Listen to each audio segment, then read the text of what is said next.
प्यारे बच्चों, आज हम कक्षा 11 की इकाई 3 के आखिरी अध्याय एक समान वृत्तीय गतिकी को अध्ययन करने जा रहे हैं। सबसे पहले टॉपिक आता है अभिकेंद्र बल। हमने अभिकेंद्र त्वरण के बारे में पढ़ा था। अभिकेंद्र बल क्या होता है? जब भी कोई वस्तु वृत्तीय पथ पर गति करती है तो एक बल केंद्र की ओर कार्य करता है। इस बल को क्या कहते हैं? अभिकेंद्र बल कहते हैं। जब भी कोई वस्तु वृत्तीय पथ पर गति करती है तो एक बल सदैव केंद्र की ओर कार्य करता है, उसे अभिकेंद्र बल कहते हैं। हम जानते हैं अभिकेंद्र त्वरण भी केंद्र की ओर कार्य करता है, लेकिन त्वरण कभी किसी बल के बिना उत्पन्न नहीं हो सकता। तो इसलिए अभिकेंद्र त्वरण किससे उत्पन्न होता है? अभिकेंद्र बल से उत्पन्न होता है। तो एक ऐसा बल जब कोई वस्तु वृत्तीय पथ पर गति करती है, केंद्र की ओर कार्य करता है, अभिकेंद्र बल कहलाता है। अभिकेंद्र त्वरण का डेरिवेशन हम जैसे हमने किया था उसको एक समान वृत्तीय गति में वैसे ही करते आएंगे।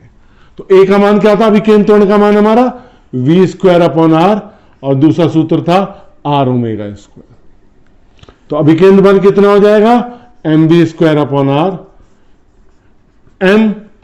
mr⍵²। जब भी कोई वस्तु वृत्तीय पथ पर गति करेगी तो अभिकेंद्र बल हमेशा कार्य करेगा। बिना अभिकेंद्र बल के कोई भी वस्तु वृत्तीय पथ पर गति नहीं कर सकती। उदाहरण देते हैं, हम साइकिल चलाते हैं, नेचुरल सभी लोग साइकिल चलाते हैं। आजकल साइकिल का जोर भी ज्यादा चल रहा है। तो जब हम किसी मोड़ पे आते हैं तो हम मोड़ की ओर अपने आप को झुका लेते हैं। ऐसा क्यों करते हैं? मोड़ पर मुड़ने के लिए हमें अभिकेंद्र बल चाहिए होता है। अभिकेंद्र बल हमें किससे मिलता है? टायर और सड़क के बीच घर्षण बल से। मुड़ने से वो बल आसान हो जाता है। अगर हम एक डोरी लेते हैं, डोरी के एक सिरे को पत्थर से बांधते हैं, दूसरे सिरे को हाथ में लेके ऐसे घुमाते हैं, तो घुमाने पे क्या होगा? एक तनाव उत्पन्न होगा। और वो तनाव किस कारण उत्पन्न होगा? अभिकेंद्र बल की ओर। आपको डोरी को लगातार अंदर की ओर खींच के रखना पड़ेगा, वो अभिकेंद्र बल है। अब हम एक एग्जांपल लेते हैं। अभी हम कह रहे थे साइकिल सवार का मुड़ना है, ये वाला एग्जांपल लेते हैं। साइकिल सवार का मुड़ना, अभिकेंद्र बल कैसे मिलेगा, क्या कंडीशंस आएंगी?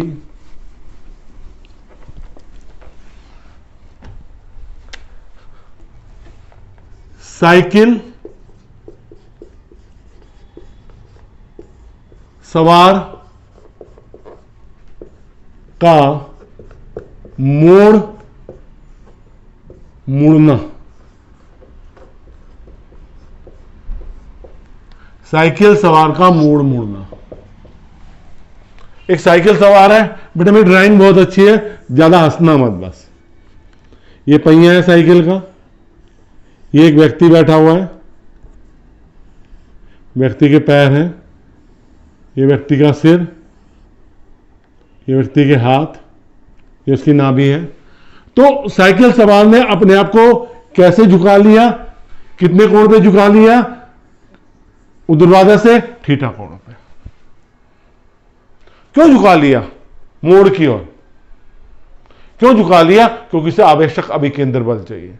अभिकेंद्र बल किससे मिल जाएगा? टायर, साइकिल के टायर और सड़क के बीच घर्षण से। तो यह प्रतिक्रिया बल हमेशा लंबवत कार्य करती है। हेड वस्तु का भार mg नाभि से लगाएंगे, कैसे काम करेगा? नीचे की ओर काम करेगा। और ये कौन थीटा है हमारा, तो ये घटक कौन सा हो जाएगा? r cos theta.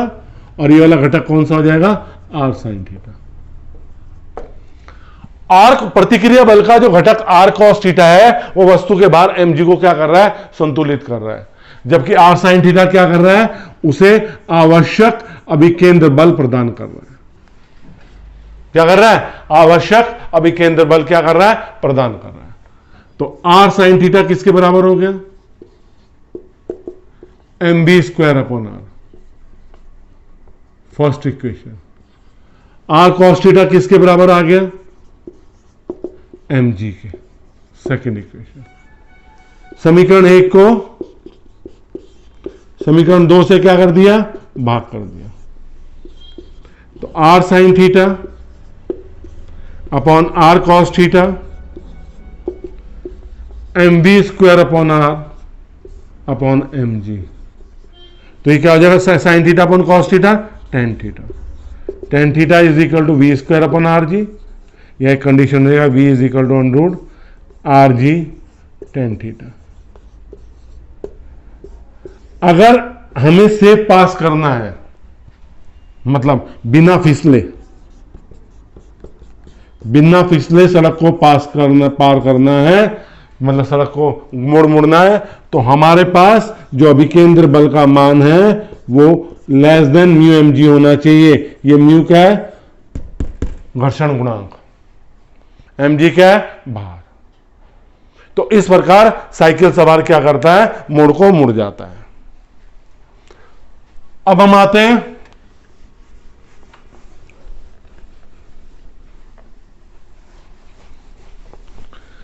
आपने देखा होगा जहां पर तीव्र मोड़ होते हैं, सड़क पे, मेन हाईवे पे तीव्र मोड़ होते हैं, तो सड़क को एक तरफ ढाल दे दिया जाता है।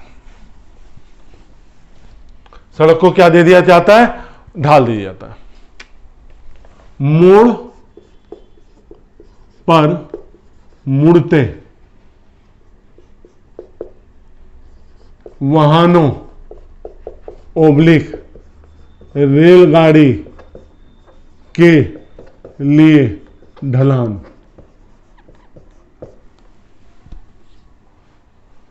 मोड़ मुड़ते समय,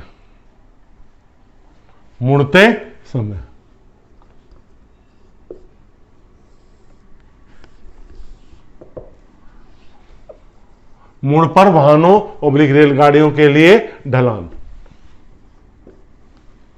क्यों ढलान दिया जाता है? आप कभी भी जाएं जहां तीव्र मोड़ होगा, ढलान ऐसे होगा। इधर को मुड़ना होगा तो इधर को होगा, अगर यूं रोड मुड़ रही है, यूं मुड़ना होगा तो ऐसे होगा। ये ढलान इसलिए दिया जाता है जब गाड़ी एक सीधी सड़क पे चल रही है तो चारों पहियों पे चलती है, जब मुड़ती है ना तो दो पहियों पे आ जाती है, तो उसका जो भार है वो शिफ्ट हो जाता है और गाड़ी क्या हो जाती है, पलट जाती है। अगर ढाल दे रखा होगा तो गाड़ी दो पहियों पे नहीं रहेगी, चारों पहियों पे लेगी, और उसे आवश्यक अभिकेंद्र बल ढलान के कारण टायर और सड़क के बीच घर्षण से मिल जाएगा। देखो, ये हमने ढलान दे रखा है एक सड़क पर, हमारा एक वाहन जा रहा है।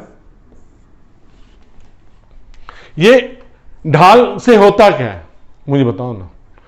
ढाल देने पर क्या होता है, गाड़ी अपने आप स्वयं अंदर की ओर झुक जाती है, झुक गई। उसके अभिकेंद्र प्रतिक्रिया बल से आवश्यक अभिकेंद्र बल मिल जाता है। जब गाड़ी अपने आप झुक जाती है, मुड़ते समय अपने आप झुकने लग रही है, क्योंकि एक नीचा एक ऊंचा है, तो आवश्यक अभिकेंद्र बल किससे मिलता है, अभिलंब प्रतिक्रिया बल से मिल जाता है। ये कौन थीटा है, वस्तु का भार mg कैसे काम कर रहा है, नीचे की ओर काम कर रहा है। ये प्रतिक्रिया बल वस्तु के हमेशा लंबवत कार्य करता है, ठीक है। तो ये कौन थीटा है, तो ये कौन थीटा होगा, इसे क्या कहेंगे, r cos थीटा। ये घटक क्या हो जाएगा, r sin थीटा। ये r sin थीटा क्या देगा, आवश्यक अभिकेंद्र बल। जैसे पहले किया था, r sin थीटा में क्या दे रहा है, आवश्यक अभिकेंद्र बल, और r cos थीटा क्या दे रहा है हमें, किसको बैलेंस कर रहा है, भार को, वस्तु के भार को। तो समीकरण 1 को समीकरण 2 से क्या कर दिया, भाग कर दिया। तो r sin theta upon r cos theta किसके बराबर आ गया, mv square upon r upon mg। तो sine theta upon cos theta tan theta आ गया, tan theta is equal to we square upon are G, और V square is equal to R ji tan theta. अब हम एक ऐसे बल की बात कर रहे हैं जो लगता नहीं है पर लगता है, अपकेंद्रित बल। कौन से बल की बात कर रहे हैं? अपकेंद्रित बल। इसे छदम बल भी कहते हैं। छदम मतलब जो छल रहा है हमें। कुछ परिस्थितियों में ऐसा लगता है कि वस्तु पे बल कार्य कर रहा है पर वस्तु पे बल कार्य नहीं करता। इस बल को क्या कहते हैं? अपकेंद्रित बल, अपकेंद्र बल या छदम बल। अपकेंद्र बल, अपकेंद्र बल या छदम बल। जैसे हम एक बस में सवार हैं, बस जा रही है, तेजी से लेफ्ट की ओर मुड़ती है, दाएं हाथ की ओर, और हम बाएं हाथ की ओर चले जाते हैं। दाएं हाथ की ओर मुड़ी तो हम बाएं हाथ की ओर चले गए, बाएं ओर की मुड़ी तो दाएं हाथ की ओर चले जाते हैं। ऐसे लगता है जैसे बल, किसी बल ने में धक्का दे दिया और हम मुड़ गए, जबकि कोई बल नहीं कार्य कर रहा। हम जब चाकू को तेज करते हैं पत्थर पे घिसते हुए, तो जो चिंगारियां निकलती हैं वो कैसी हैं? ऐसा महसूस हो रहा है ना, वो सीधी जा रही हैं, उसके साथ क्यों नहीं जा रही हैं? तो कई परिस्थितियां ऐसी आ जाती है जिसमें हमें लगता है कि हम पे बल कार्य कर रहा है पर बल कार्य नहीं कर रहा होता। पर एक बल होता है अपकेंद्रित बल, इससे हम क्या करते हैं? हल्की और भारी वस्तुओं को अलग करते हैं। दही सब जानते हैं, दही को मथना मतलब दही को बिलोना या दही को से क्रीम निकालना, मक्खन निकालना, तो ये प्रोसेस क्या कहलाता है? अपकेंद्रित कहलाता है। इसमें हम पहले तो हाथों से बिलोते थे, चलाते थे, अब तो मशीनें आ गई हैं, रखते हैं फटाफट निकल जाता है। तो वो निकलता कैसे? जब वो घुमाते हैं, जब हमारा दूध या दही घूमती है तो हल्के कण और भारी कण दोनों घूमते हैं, तो उन पे बल कैसे लगता है? mR²। जो हल्के कण होते हैं वो केंद्र की ओर इकट्ठा होने शुरू हो जाते हैं और भारी कण दूर चले जाते हैं। तो मक्खन हल्का होता है, वो इकट्ठा हो जाता है एक जगह, और मक्खन और मट्ठा को क्या कर लेते हैं? हम अलग कर लेते हैं। अब हम डिस्कस करेंगे ऊर्ध्वाधर वृत्त में गति।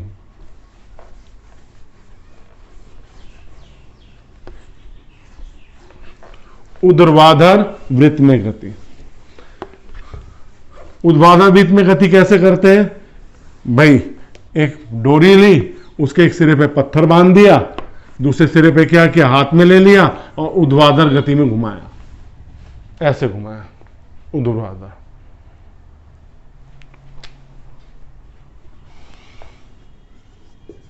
ऊर्ध्वाधर वृत्त में गति। तो जब ऊर्ध्वाधर वृत्त में गति कराते हैं, तेजी से घुमाएं, फिर हल्के करना शुरू करें। हल्के जब करना शुरू करते हैं, एक वेग से कम वेग होता है तो पत्थर ऊपर जाके नीचे गिर जाता है, घूमता नहीं वृत्तीय गति पे। ये क्या कहलाती है? इसकी क्रांतिक चाल। तो हम इसको उच्चतम बिंदु और निम्नतम बिंदु पे डिस्कस करेंगे। उच्चतम बिंदु पर, उच्चतम बिंदु पे क्या है? ये वृत्तीय गति कर रहा है। वस्तु का भार कैसे काम कर रहा है? नीचे की ओर। तनाव कैसे काम कर रहा है? नीचे की ओर। ये केंद्र बिंदु है, कितने वेग से जा रहा है? वीए वेग से। तो ये बल TA प्लस mg उसे क्या प्रदान कर रही है? आवश्यक अभिकेंद्र बल प्रदान कर रही है। भाई तनाव तो हमेशा केंद्र बिंदु की ओर कार्य करता है, भार हमेशा वस्तु का नीचे की ओर कार्य करता है। इस वस्तु का द्रव्यमान m है, कितने वेग से जा रही है? वीए वेग से। अगर हम वेग को कम करना शुरू करें, वेग को कम करना शुरू करें, वेग को हम कम कर रहे हैं, वेग को कम करना शुरू करें, एक न्यूनतम वेग के बाद वस्तु नीचे गिर जाती है। यह न्यूनतम वेग क्या कहलाता है? क्रांतिक वेग। क्या कहलाता है बेटे? वेग क्रांतिक वेग कहलाता है। तो वीए को हम किससे रिप्लेस कर देते हैं? वीसी से। और इस समय तनाव क्या हो जाता है? शून्य हो जाता है। डोरी में कोई तनाव नहीं रहता न्यूनतम वेग के लिए। तो समीकरण 1 में क्या हो जाएगा? समीकरण 1 से 0 plus M G is equal to M v c square upon r, m ji is equal to M v c square upon r. तो वी सी स्क्वायर किसके बराबर आ गई, जी आर के, और v c is equal to होगी under root g r के। ये क्रांतिक वेग कहलाता है। कौन सा वेग कहलाता है, क्रांतिक वेग। और उच्चतम बिंदु पर घूमती हुई वस्तु का वेग इस वेग से कम होगा तो वस्तु वृत्तीय पथ पर गति नहीं करेगी। अब हम किस पे आते हैं, निम्नतम बिंदु पर। निम्नतम बिंदु पर, अभी हमने उच्चतम बिंदु डिस्कस किया, अब हम निम्नतम बिंदु पर डिस्कस करेंगे।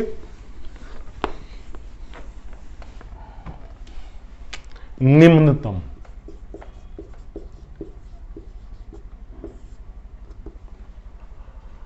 ये वस्तु वृत्तीय पथ पर गति कर रही है। ये ए बिंदु उच्चतम बिंदु है, बी बिंदु निम्नतम बिंदु है। यहां पे वेग va है और यहां पे वेग क्या है, vb है।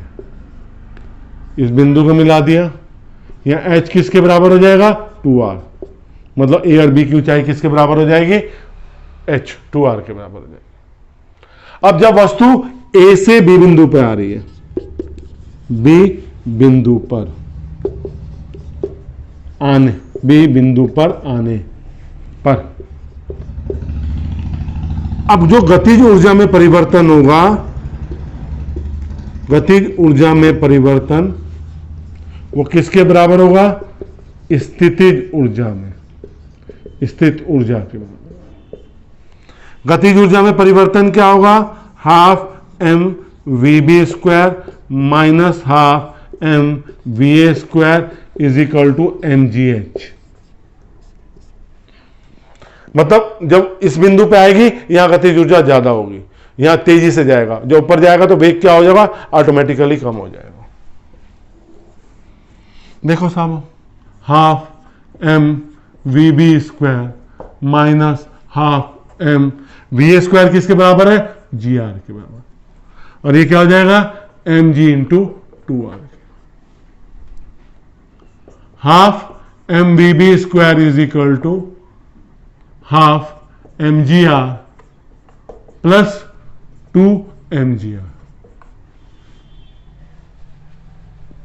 ठीक है साहब, एम कॉमन ले लेते हैं, ठीक है, एम कॉमन ले लेते हैं, half we B square, M common आ गया, एम जी आर कॉमन आ गया, तो ये हाफ प्लस 2।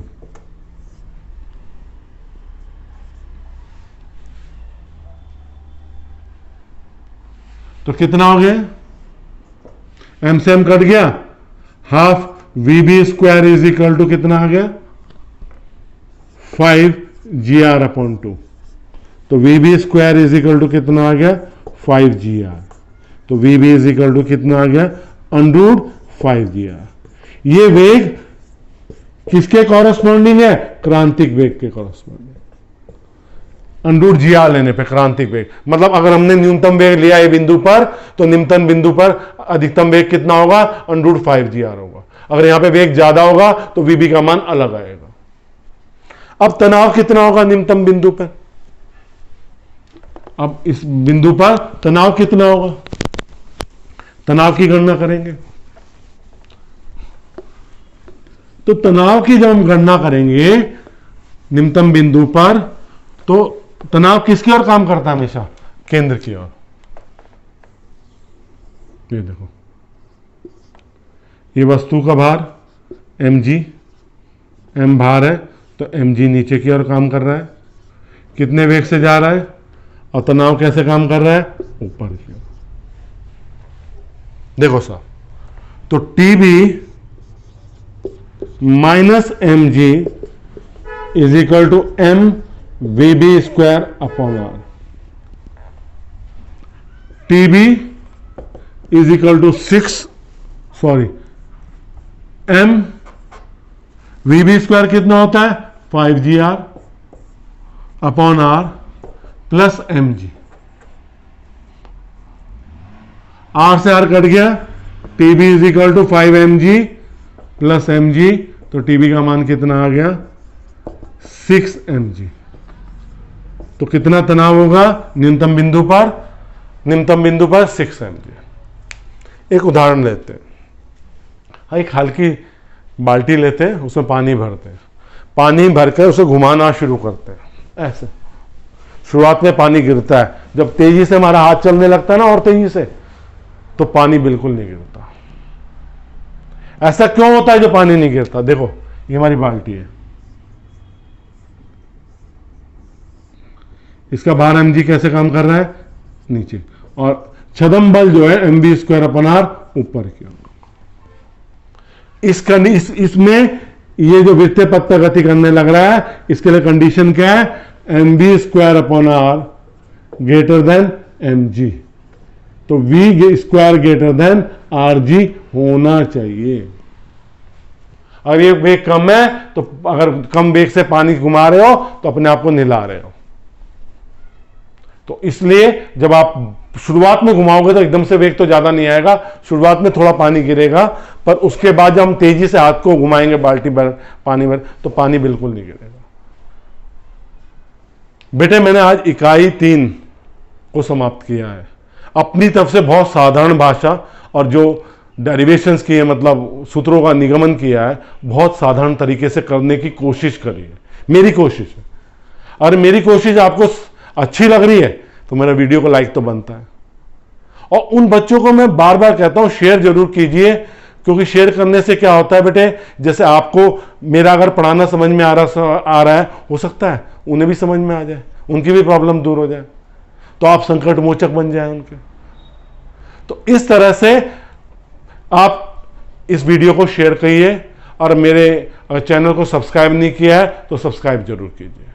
मैं हर बार आपको बताता हूं कि मैंने एक पुस्तक लिखी है, यह पुस्तक MBD ग्रुप की है, इसका ऑथर मैं ही हूं, मेरा नाम DPS मलिक है, मैं प्रवक्ता भौतिकी DM इंटर कॉलेज करणपुर में कार्यरत हूं। इसमें बिल्कुल साधारण भाषा में नोट्स है, स्टेट बुक का सॉल्यूशन है, पूरा ऑब्जेक्टिव क्वेश्चन है, न्यूमेरिकल्स है, सब कुछ है बेटा, और ज्यादा मोटी नहीं है और ज्यादा प्राइस नहीं है। और हो सके तो उस बुक को भी लेने का प्रयास करिएगा। धन्यवाद।